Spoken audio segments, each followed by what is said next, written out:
Hello बच्चों, स्वागत है आप सभी का एक नई वीडियो में। इससे पिछले वीडियो में हमने एल्गी के जनरल कैरेक्टर्स, उनका क्लासिफिकेशन और उनके रिप्रोडक्शन के बारे में डिटेल स्टडी की थी। आज की इस वीडियो में हम बात करने वाले हैं एल्गी हमारे लिए क्यों इतने महत्वपूर्ण है, the economic importance of algae. तो शैवालों का आर्थिक महत्व क्या है। बहुत सारे ऐसे फील्ड्स हैं जिनमें शैवाल हमें बहुत ज़्यादा लाभ प्रदान करते हैं। इफेक्ट्स हमारे इन्वायरमेंट में हो चाहे हमारे जीवन में हो, ये एल्गी के द्वारा किया जाता है। आइए एक एक करके देखते हैं कि क्या क्या इफेक्ट्स इनके द्वारा होता है, क्या क्या लाभ हमें प्राप्त होते हैं। सबसे पहले दवाइयों के रूप में इन्हें प्रयोग किया जाता है।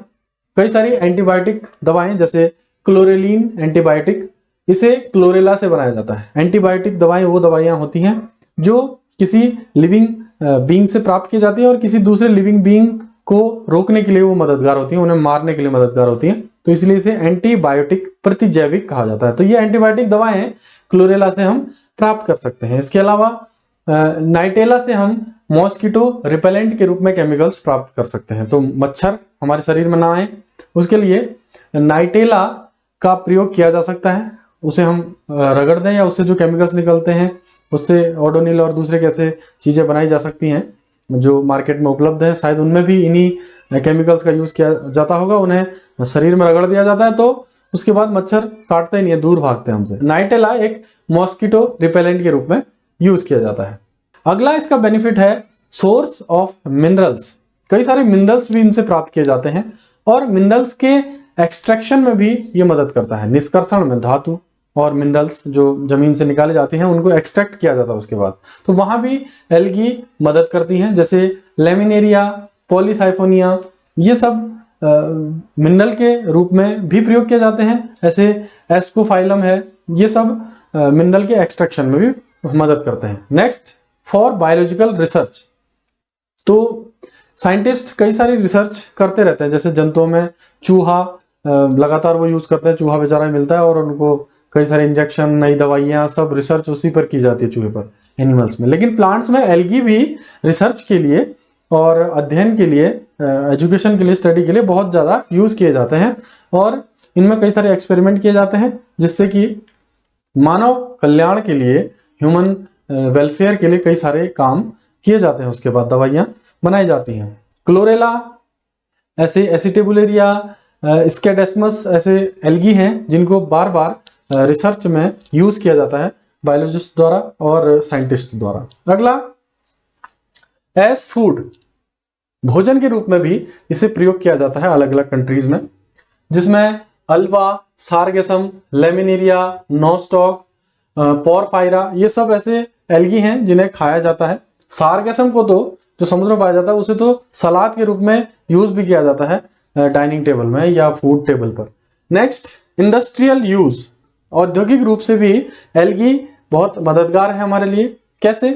ये डायटम जो है, पॉलीसाइफोनिया है और कॉन्ड्रस है, ग्रेसिलेरिया है, इससे कई सारे इंडस्ट्रियल यूज के प्रोडक्ट्स बनाए जाते हैं और जो इंडस्ट्री में विधियां हैं जिनसे विभिन्न प्रकार के प्रोडक्ट्स बनते हैं उनमें as a helper, as a ingredient भी इन एल्गीज को यूज किया जाता है और लाभ प्राप्त किया जाता है।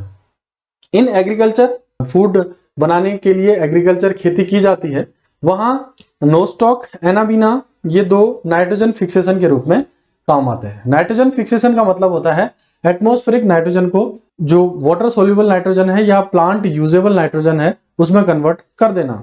आपको पता है कि एनवायरमेंट में लगभग 78% से ज्यादा नाइट्रोजन मौजूद है, लेकिन वो नाइट्रोजन गैस हम डायरेक्टली यूज नहीं कर सकते, ना ही प्लांट डायरेक्टली इसे यूज कर सकते हैं। और हमें नाइट्रोजन चाहिए ही चाहिए, प्लांट को भी चाहिए। क्यों चाहिए? आपको पता ही होगा कि जो एमिनो एसिड्स हैं, अमीनो अम्ल, उनमें नाइट्रोजन बहुत जरूरी होता है और उन अमीनो अम्लों से ही बनती हैं प्रोटीन्स, और प्रोटीन के बिना हमारा काम चल नहीं सकता है।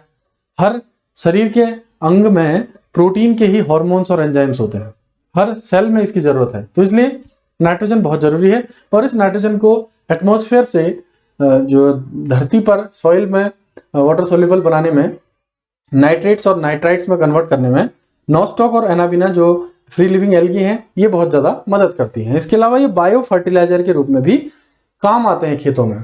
फर्टिलाइजर मीन्स ऐसे केमिकल्स या ऐसे प्रोडक्ट्स थिंग्स जो प्लांट को सॉइल में अच्छे से ग्रो करवाएं, सॉइल की जो क्वालिटी है या सॉइल की जो प्रोडक्टिविटी है उसमें उत्पादकता में इंक्रीज कर देना।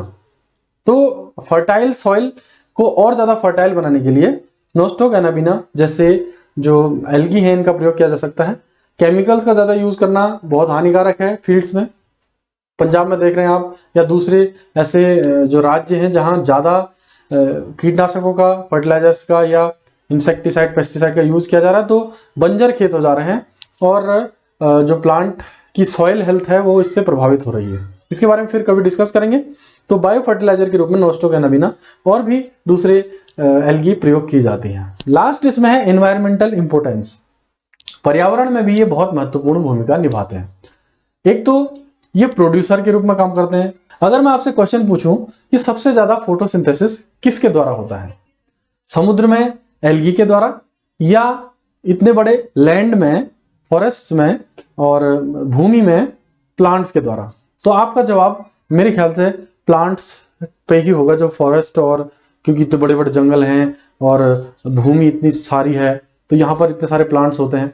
लेकिन ये उत्तर बिल्कुल ही गलत होगा, क्योंकि समुद्र में जो एल्गी पाई जाती है उनके द्वारा ही सबसे ज्यादा इस संसार में एज कंपेयर टू लैंड ज्यादा फोटोसिंथेसिस वहां होता है, क्योंकि इतने विशालकाय समुद्र हैं और 3/4 तो हमारा 75% के लगभग तो वाटर ही है इस पूरी अर्थ में। तो इतने ज्यादा एल्गी वहां पर मौजूद हैं, शैवाल वहां मौजूद हैं समुद्रों में। अब आप देखिए रेड सी, लाल सागर में पूरी की पूरी ब्लू ग्रीन एल्गी और ये है, और मतलब लाल नाम ही उसका रेड सी इसलिए पड़ा है क्योंकि वहां लाल एल्गी है, रोडोफाइसी की सदस्य। तो ये जो पूरा का पूरा एल्गी है ये हमें बहुत ज्यादा मदद करता है। इसके साथ साथ प्रोड्यूसर के रूप में ये फूड तो बनाते ही हैं और दूसरों के लिए भोजन के रूप में प्रयुक्त होते हैं। जो प्रोड्यूसर के बाद उनको खाने वाले कार्निवोर्स होते हैं, जैसे हर्बीवोर, या उनको खाने वाले फिर कार्निवोर, फिर ओमनीवोर और फिर डिकम्पोजर, सभी के लिए एनर्जी का स्रोत ये बनते हैं प्रोड्यूसर के रूप में। इसके साथ साथ जैसे जो प्लांट्स लगाए जाते हैं पानी को शोधन करने के लिए, पानी को शुद्ध करने के लिए, या सेवेज ट्रीटमेंट प्लांट जो लगते हैं, जो घरों से जो कचरा नाली वगैरह आता है, घरों का अपशिष्ट पदार्थ जो आते हैं सेवेज, उसको ट्रीट करने के लिए भी एल्गी का प्रयोग किया जाता है। उसमें जो उनके जो बड़े बड़े प्लांट्स लगते हैं उनमें, इसे हम डिस्कस करेंगे, इसको 12th में एक बहुत बड़ा टॉपिक इसका है, तो सेवेज ट्रीटमेंट प्लांट करके। तो ये पॉइंट्स आज हमने डिस्कस किए शैवालों के आर्थिक महत्व, इकोनॉमिक इंपोर्टेंस ऑफ एल्गी के बारे में। मुझे लगता है कि आपको ये वीडियो पसंद आई हुई होगी, और ऐसे ही वीडियोस को देखने के लिए चैनल को सब्सक्राइब कर लीजिए। और कोई पॉइंट मैं भूला हुआ होऊंगा या कुछ और आप जानना चाहते हो तो कमेंट बॉक्स पर जरूर कमेंट कीजिएगा, मैं पूरी कोशिश करूंगा आंसर देने की। तो फिर मिलते हैं, bye bye, take care, stay safe, thank you for watching.